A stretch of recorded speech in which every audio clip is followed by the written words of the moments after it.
Hey YouTube, coming at you today with a, discussion of discouragement.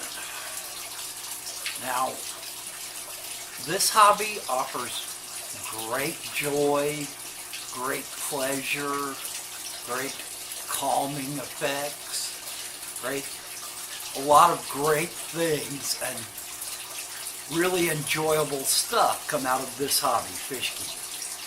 But there is also a darker side. Discouragement can come to you a lot of different ways in this hobby. Now, one of the old sayings that I know of is, it's not rocket science when discussing something, but this hobby is rocket science. This hobby is as scientifically based as just about any other hobby out there that you can try. It requires a great deal of knowledge. It requires a great deal of effort. It requires a great deal of study. It requires a great deal of observation. It is rocket science. There are some very knowledgeable people in this hobby/field. None of them know it all. The science in this hobby is so deep and so wide that nobody knows it all. Now, you can find a lot of people that know way more than all of us put together know, but it is still ever deepening and ever widening under you. You think you have a handle on it and something else hits you. So let's talk about some of the ways you can get discouraged in this hobby. Now, for beginners, it's real easy to get discouraged. You go out and you buy a new tank, you set it all up, you buy fish, put them in the tank, and they die because you don't really know or understand what it is that you're trying to do. It's very easy to get discouraged that way. So, a really good piece of advice in this hobby and in life in general is to not get too up when people are giving you accolades, when people are telling you how great you are. Don't get too up. You suddenly breed a fish that very few people or no other people have bred. Don't get too high on yourself. It's much better if when bad things happen you don't get too low on yourself, and when good things happen you don't get too high on yourself. Try to maintain some equanimity in your fish keeping hobby. Understand that you will lose fish. There is no way, if you do it long enough, that you're going to avoid it. I've lost over 100 fish in one night. I've lost lots of fish over long periods of time.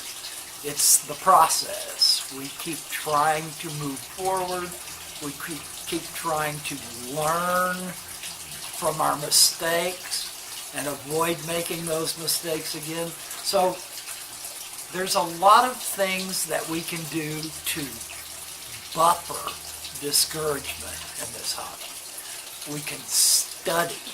We can learn all we can about the fish that we are trying to keep, their water parameters, their biotopes, their enemies, their friends, their eating requirements,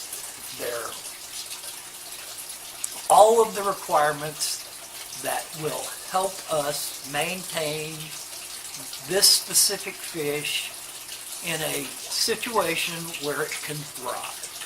And that's the best we can do as hobbyists. Now, you are going to face all kinds of problems as a hobbyist. You're going to have equipment failures.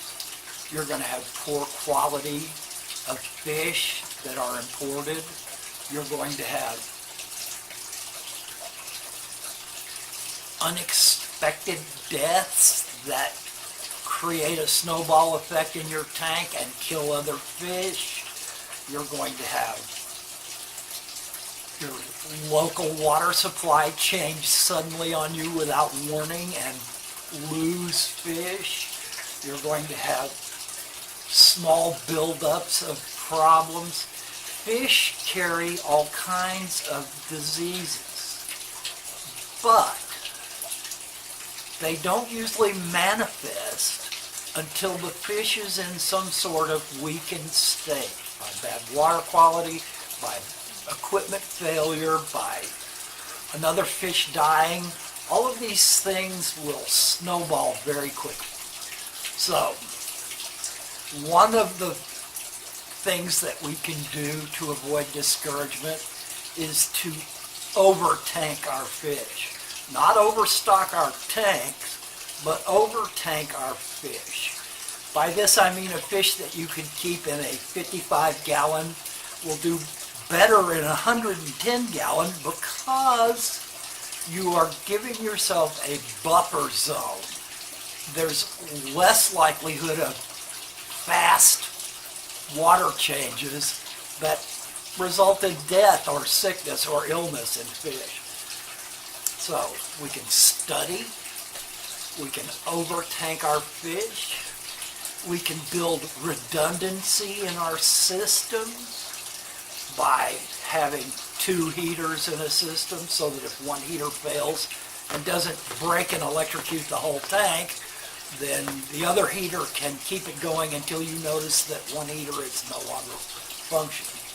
We can have 2 filters or 4 filters going at the same time in such a way that if one gets clogged or if one fails, you still have enough filtration or air stones going in the tank to not cause a bad situation that creates discouragement for you. If you go out and buy $500 worth of fish and put them in a tank, you have this high level of joy, excitement, anticipation going on. And then if something happens very quickly that causes them to die or to start being sick or ill, your enjoyment of this hobby is going to slant way back down again. You've got to do the work before you get the fish to avoid that sharp decline in enjoyment in this hobby. You need to have a nice, steady increase in your enjoyment in this hobby. So, one of the things that we can do to avoid this discouragement is comradeship with lots of other fish keepers in this hobby, people that have been through these kinds of things, people that have experienced them, that can give you their anecdotal, of course, but give you their personal experiences keeping XYZ fish, learning XYZ about fish. They can jumpstart you a lot faster than potentially you studying in a book and then trying to put it into practice, because there's always a gap between this knowledge that you've gotten from a book that you then try to put into practice. So, other people in clubs, we have the internet now, we have YouTube. There are lots of ways for you to connect with other fish keepers that may or may not have been through exactly the same kinds of situations that you're going through. Those people will help you avoid discouragement. They will commiserate with what you're going through. They will lend you your knowledge, lend you their knowledge. They will aid you in your quest to become the kind of fish keeper that's not going to go on this up and down roller coaster ride continuously and finally say, yeah, I don't like this hobby anymore. You can, and I say this continuously, you can avoid discouragement in this hobby by observation of your fish. Every fish that you have in every tank is telling you exactly what its situation is. You need to learn how to recognize what those fish are telling you. They're telling you by their coloration. They're telling you by their behaviors. They are telling you, hey, my water's getting nasty, change it. Hey, I think I'm developing ick, so I'm flicking against rocks, trying to get this off. They will tell you what is wrong with them if you are capable of observing them closely enough to avoid disaster, avoid discouragement. It's going to happen. I can tell you as someone who's been in the hobby a long time, you are going to get discouraged. Let's try to avoid extreme discouragement, which punch you out of the hobby. And it may punch you out of the hobby for a short period of time.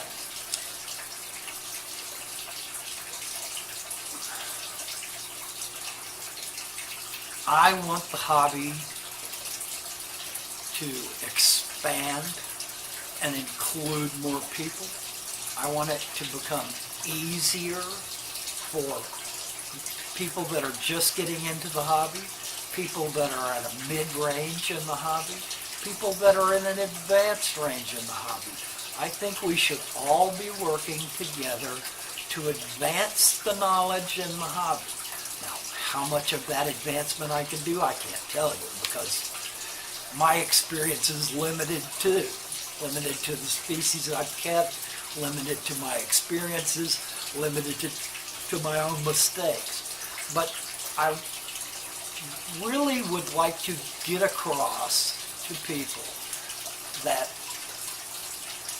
discouragement in this hobby is something that you can fend off if you are willing to apply your mind and your functional skills and your experience, and then add in the experience of others, the knowledge that you gain from books and magazines and publications, to help ameliorate this very real discouragement that's going to come to you eventually. We're in the holiday season now. A lot of people are going to be getting new fish tanks. Yay. I wish that we could all be there with them and say, this is what you need to do now, this is how you need to do this now, this is why you need to do this now, to help them avoid discouragement that will turn them away from the hobby. Good luck, YouTube.